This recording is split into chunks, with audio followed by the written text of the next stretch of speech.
Hello students, welcome.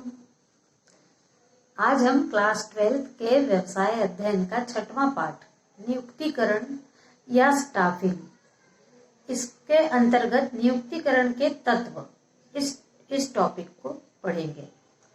नियुक्तिकरण के तत्व 3 हैं: भर्ती, चयन और प्रशिक्षण। अभी हम भर्ती या रिक्रूटमेंट टॉपिक पढ़ेंगे। इसका एक वीडियो भर्ती क्या है, उसके आंतरिक स्रोत, ये हम पिछले वीडियो में देख चुके हैं। आज हम इस वीडियो में भर्ती या रिक्रूटमेंट के जो स्रोत हैं वो 2 हैं, आंतरिक स्रोत और बाह्य स्रोत। अब इस वीडियो में हम बाह्य स्रोत पढ़ेंगे, भर्ती के बाह्य स्रोत। तो जो व्यावसायिक संगठन होता है, इसमें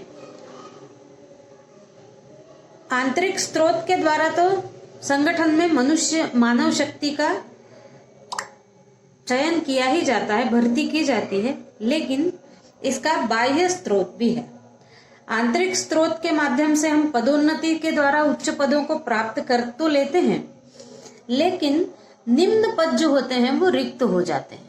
यदि भर्ती करते समय हम जो लोग कार्यरत हैं उनका प्रमोशन करके उनकी भर्ती करते हैं, तो उनकी जगह जो खाली होती है उसको भरने के लिए हमें बाह्य स्रोतों की आवश्यकता होती है। अब ये बाह्य स्रोत कौन कौन से हैं? तो इसके अंतर्गत पहला है रोजगार कार्यालय। तो जो नए कर्मचारियों की भर्ती की जाती है उसके लिए रोजगार कार्यालय जो होते हैं ये प्रमुख भूमिका निभाते हैं। प्रत्येक बेरोजगार व्यक्ति रोजगार कार्यालय में अपना पंजीयन करवाता है, उसके सारे सर्टिफिकेट्स की कॉपी वगैरह देके पंजीयन किया जाता है, और जब किसी संस्थान को कर्मचारियों की आवश्यकता होती है तो वो रोजगार कार्यालय से अभ्यर्थियों की सूची मंगवा लेता है, और इस सूची में जिन व्यक्तियों को जो व्यक्ति सम्मिलित होते हैं या जो उस प्रक्रम के लिए योग्य दिखाई देते हैं प्रक्रम के नियोक्ता को, उनको बुलाकर साक्षात्कार लेकर उनकी नियुक्ति कर ली जाती है। फिर दूसरा है संस्था के भूतपूर्व कर्मचारी। भूतपूर्व कर्मचारियों का आशय यह है कि या तो जो रिटायर्ड हो चुके हों या फिर जिनको किसी कारणवश नौकरी से निकाल दिया गया हो, ऐसे दोनों कर्मचारी संस्था के भूतपूर्व कर्मचारी कहलाएंगे। और यदि नए पदों में पर भर्ती करना हो तो एक बार इनके बारे में भी सोच लिया जाता है कि जो यहाँ कार्य कर चुका है, यदि वो दोबारा कार्य करने के इच्छुक हो तो उनके अभिलेखों की जांच करके कार्य पर रख लिया जाता है। फिर तीसरा है कर्मचारियों के मित्र एवं रिश्तेदार।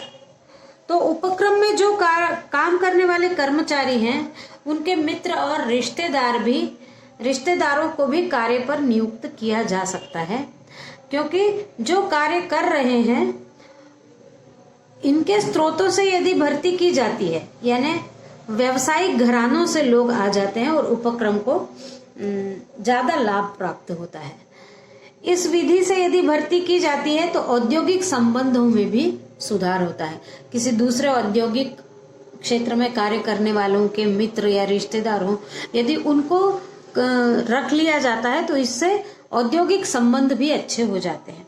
फिर समाचार पत्रों में विज्ञापन। यदि श्रम की आपूर्ति करना है, यानी रिक्त स्थानों पर यदि भर्ती करनी है तो समाचार पत्रों में भी विज्ञापन प्रकाशित किए जाते हैं और उनसे आवेदन मांगे जाते हैं। जो इच्छुक होता है वो आवेदन करता है और उन आवेदनों को देखते हुए योग्य व्यक्तियों को इंटरव्यू या लिखित परीक्षा के माध्यम से रख लिया जाता है। लेकिन ये जो स्रोत है ये जरा महंगा पड़ता है, क्योंकि विज्ञापनों में पैसा बहुत खर्च होता है। फिर विद्यालय, महाविद्यालय और शिक्षण संस्थाएं।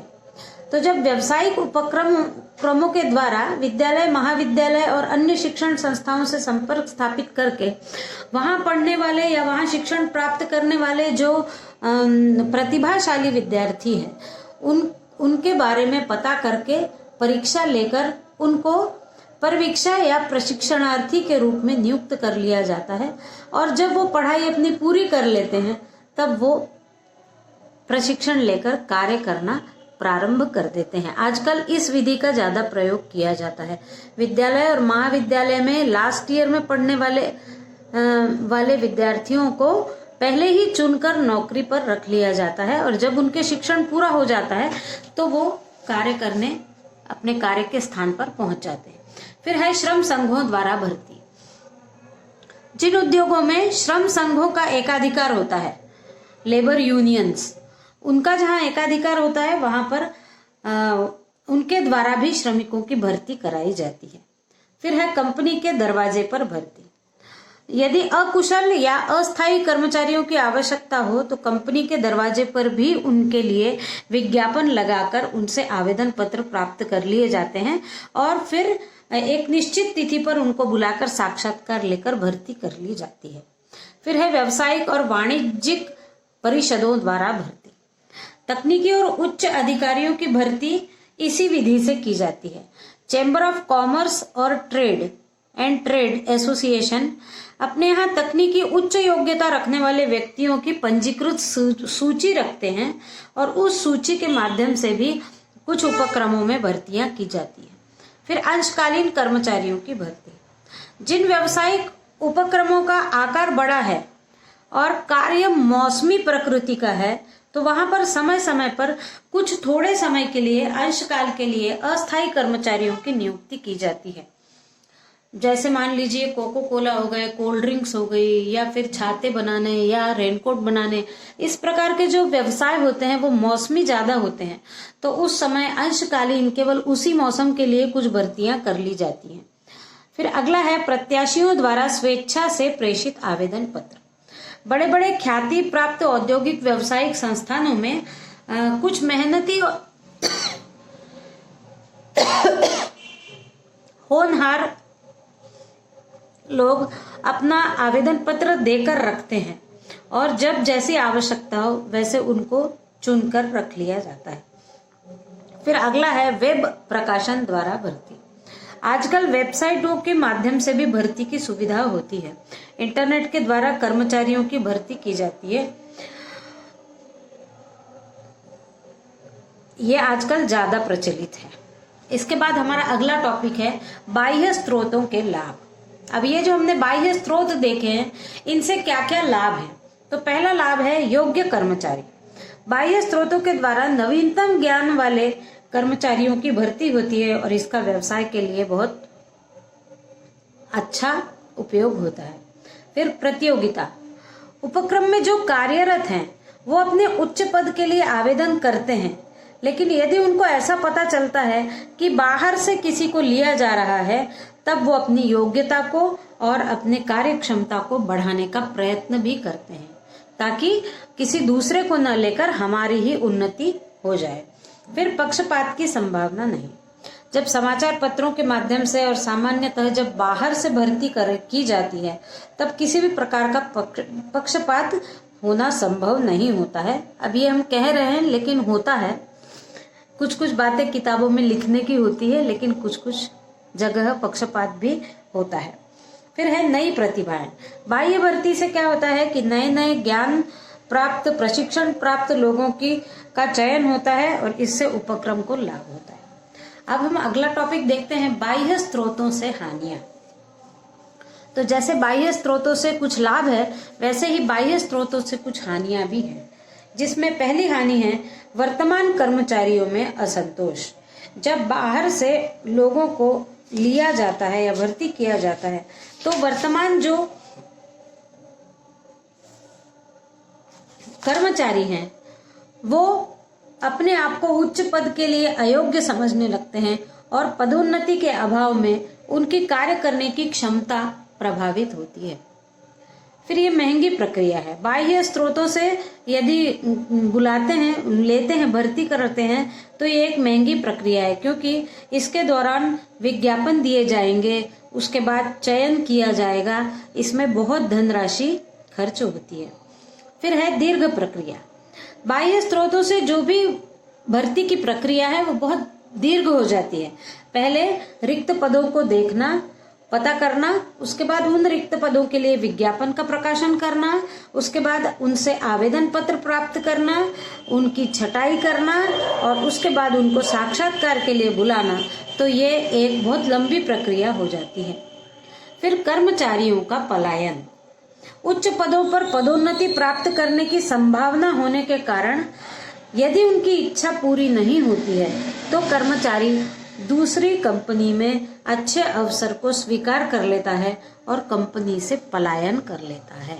यानी यदि किसी कर्मचारी को लग रहा है कि मेरा प्रमोशन हो जाएगा, कुछ दिन में मेरा प्रमोशन पेंडिंग है, अब मुझे प्रमोशन मिल जाएगा, यदि वो राह देख रहा है, लेकिन उसके उस रिक्त स्थान को किसी बाह्य स्रोत के द्वारा भर लिया जाता है, तो वो कर्मचारी अपने दूसरे किसी कंपनी में अपने अच्छे अवसर को स्वीकार कर लेता है। तो इस प्रकार से लोगों का पलायन हो जाता है। हमारा अगला टॉपिक है भर्ती की पद्धतियां, यानी किन किन पद्धतियों से भर्ती की जाती है। तो भर्ती की सबसे पहली पद्धति है विज्ञापन। ये भर्ती की सबसे महत्वपूर्ण साधन या पद्धति है। इसमें संभावित अभ्यर्थियों के लिए विज्ञापन के माध्यम से आवेदन पत्र प्राप्त करके उनका इंटरव्यू लेकर उनको रख लिया जाता है। फिर दूसरी पद्धति है रोजगार कार्यालय, यानी कार्यालय सूचना पटल। जो रोजगार कार्यालय का सूचना पटल है वहां पर रोजगार संबंधी अवसरों को लिख लिया जाता है या वहां पर नोटिस लगा दिया जाता है और अभ्यर्थियों के द्वारा जब बेरोजगार लोग आकर रोजगार तलाशते हैं और वहां का नोटिस देकर फिर वो किसी भी कंपनी में भर्ती के लिए आवेदन करते हैं। फिर वर्तमान कर्मचारी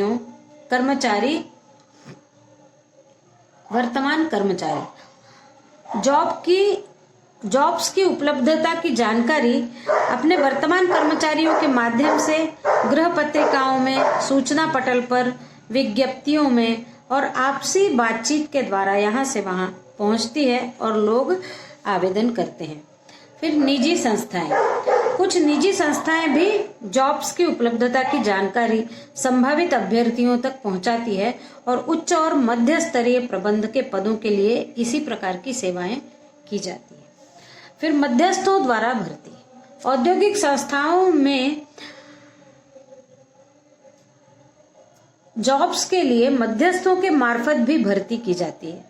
इन मध्यस्थों को जॉबर, ठेकेदार या चौधरी के नाम से जाना जाता है। फिर प्रत्यक्ष भर्ती यानी अधिकांश संस्थाएं क्या करती हैं कि सामान्यतः प्रत्यक्ष भर्ती करती हैं, यानी वो स्वयं विज्ञापन देती हैं, स्वयं आवेदन पत्र लेती हैं, स्वयं उनका जांच पड़ताल करती हैं, स्वयं परीक्षा लेती है और स्वयं साक्षात्कार लेकर अपने अभ्यर्थियों का चयन करती है। इसके बाद शिक्षण संस्थाएं।